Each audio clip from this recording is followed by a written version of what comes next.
Au fond, vous êtes en train d'aborder un des phénomènes qui, pour moi, est producteur aussi d'antisémitisme. C'est quand on parle d'Israël en tant qu'exception. L'État paria parmi tous les États, c'est le seul qui est désigné, c'est terrible.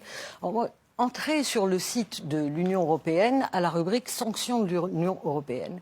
Il y a des dizaines de pays du monde qui sont sanctionnés par l'Union européenne avec des sanctions très diverses, des sanctions militaires, des sanctions financières, des sanctions économiques, etc.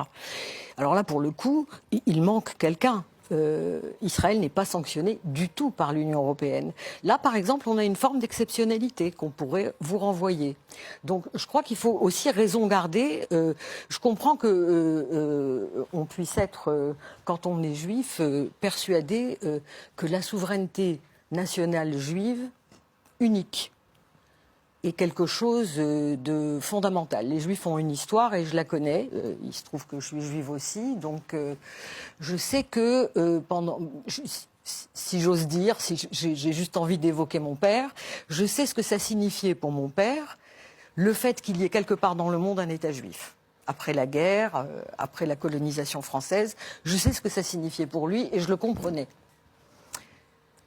Pour moi, cette compréhension-là, elle s'arrête au moment où, pour réaliser ce projet national, qui peut être légitime après tout, sur un État, sur un territoire vide d'habitants, on peut dire, là, voilà, c'est vide, ça appartient à personne, on va faire ce qu'on veut. C'est un choix.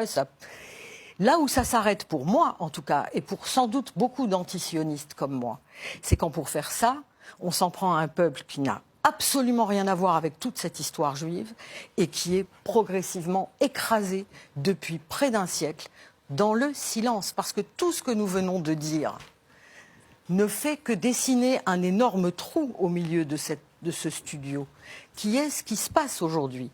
Comment expliquer qu'il y a 7000 prisonniers dans les prisons israéliennes, dont des enfants, qu'il y a des tortures pratiquées?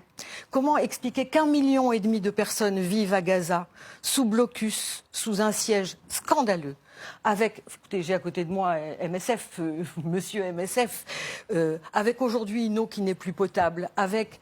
Je confirme, les conditions de vie à Gaza sont littéralement infernales. Tout ça, il ne faut pas en parler. Donc, on va parler d'antisémitisme et d'antisionisme. C'est une stratégie. C'est une stratégie et nous en avons toutes les preuves, vous et moi. Quand je dis nous, c'est pas nous les militants. C'est qui veut lire et qui veut le savoir, le sait.